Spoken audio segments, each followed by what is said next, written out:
आज जो मेरे साथी मंत्री बिल लेकर आए हैं उसके समर्थन में मैं खड़ा हुआ। माननीय अध्यक्ष जी, मैं सुबह से जो चर्चा चल रही है 12 बजे से। ओके एक मिनट चेक कराता हूँ।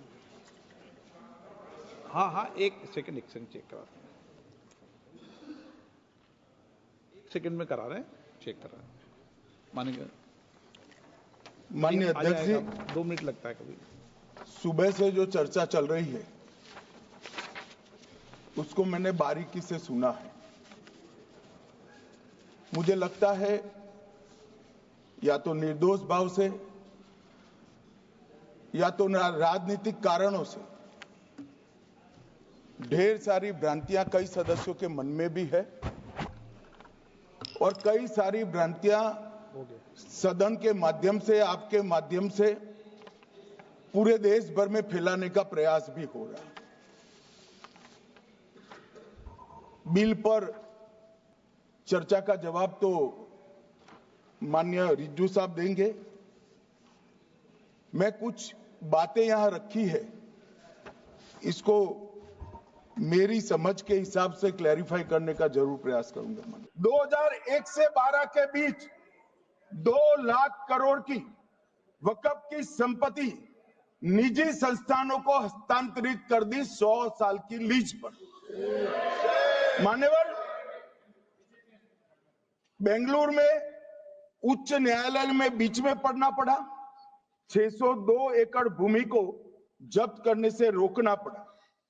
विजयपुर कर्नाटक के होनवाड़ गांव की 1500 एकड़ भूमि पर दावा कर उसको विवाद में डाला और 500 करोड़ की संपत्ति जिस भूमि का मूल्य है वहां 5 स्टार होटल को महीने 12,000 रुपए के किराए से दे दिया। अब मान्यवर ये कहते हैं कि इसका हिसाब किताब न करो, इसकी देखरेख न करो।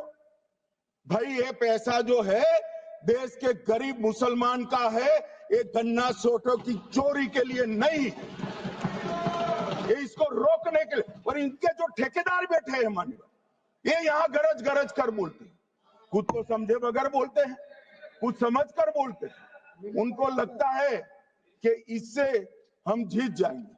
मान्यवर, कर्नाटक में दत्तापीठ के मंदिर पर क्लेम किया,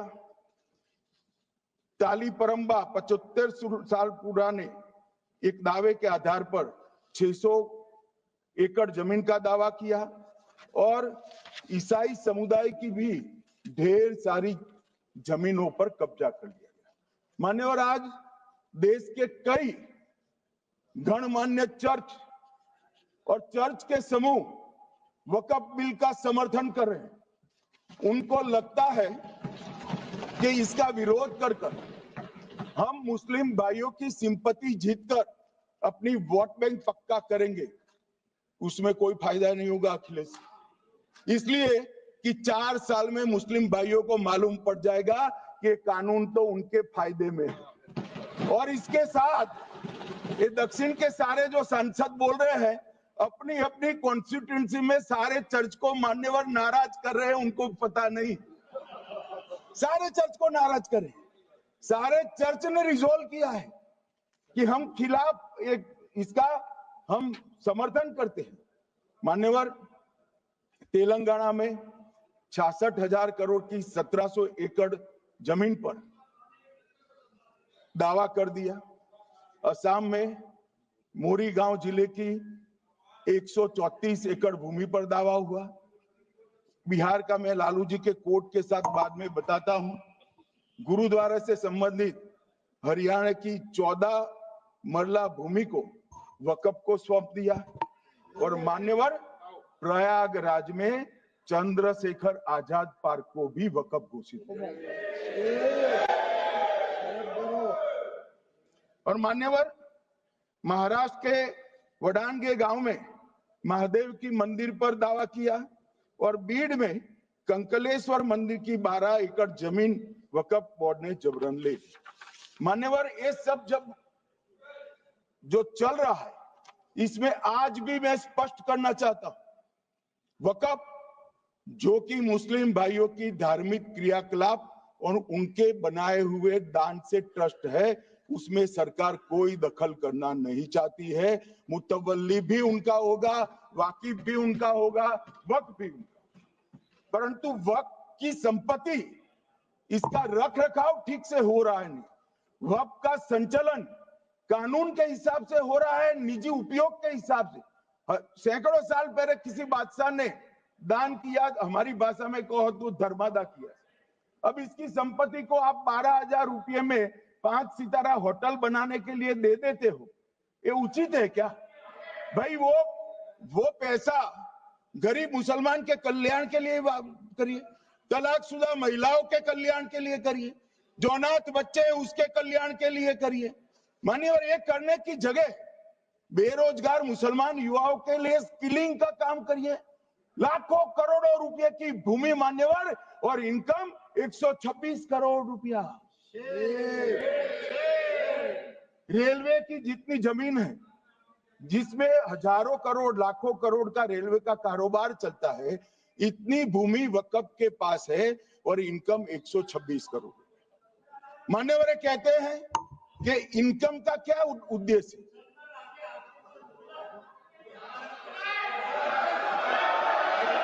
बैठ जाओ।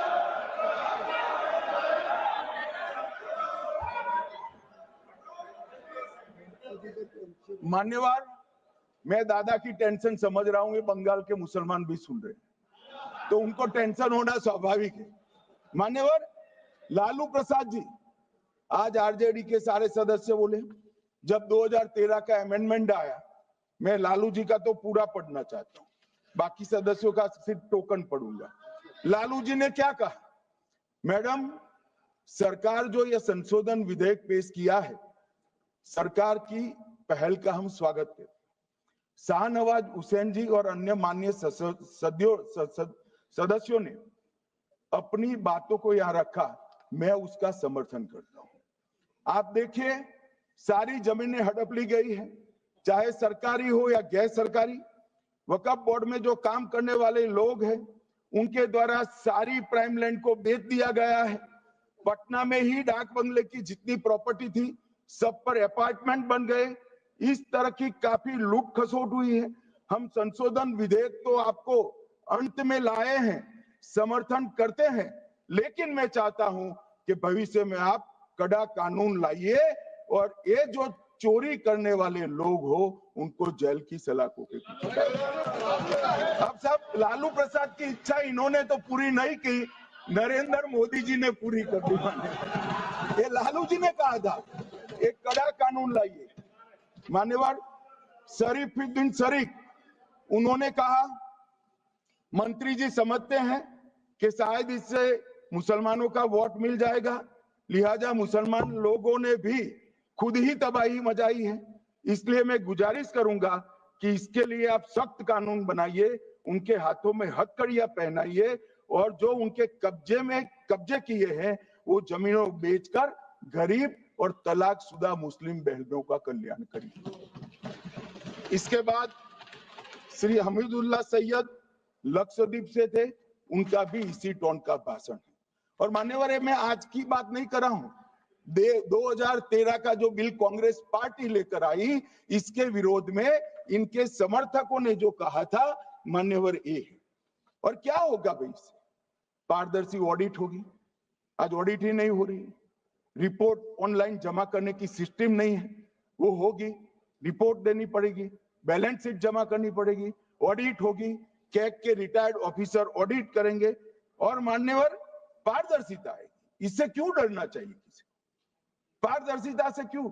और वक्फ बोर्ड और वक्फ परिषद, इसका कोई ऑर्डर हम ऐसा नहीं लिख रहे हैं कि कोर्ट में नहीं जा सकते। आपने तो कर दिया था कि ये ऑर्डर को कोई कोर्ट में चैलेंज ही नहीं कर सकता, पूरा संविधान वहां समाप्त कर दिया मान्यवर। और मान्यवर, हम तो इसको कहते हैं कि कोई भी चैलेंज कर सकता है कायदे की अदालत में। इस देश में संविधान का राज है, ग्रीवेंसेस जिसका भी हो वो कोर्ट में जा सकता है। 2013 में जिसकी भूमि हड़पी, इसके ग्रीवेंसेस को भी कोर्ट के फोरम से बाहर करने का पाप एक कांग्रेस पार्टी ने किया।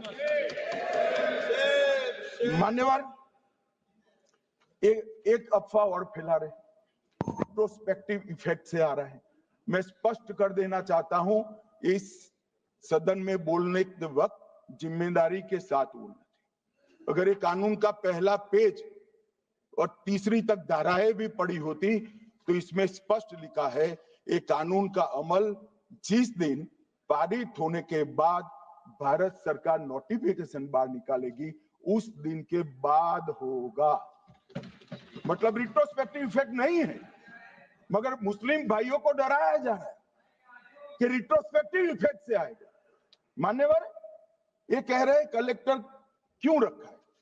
मुझे एक बात बताओ भाई, जो बता सकते हैं, अगर किसी मंदिर के लिए जमीन खरीदनी है तो जमीन की मालिकी किसकी है वो हमारे देश में कौन तय करता है? सबको मालूम है, कलेक्टर करता है सर, रेवेन्यू ऑफिसर वही है। तो अगर वक्फ की भूमि जो वक्फ कर रहा है उसकी है या नहीं है, इसकी जांच कलेक्टर करे तो इसमें आपत्ति क्या है? अगर आप ये वीडियो YouTube पर देख रहे हैं तो हमारे चैनल को सब्सक्राइब कर बेल आइकन दबाएं और Facebook पर देख रहे हैं तो हमारे पेज को लाइक करें। 8 मिलियन प्लस सब्सक्राइबर, आपके इस भरोसे के लिए बहुत धन्यवाद।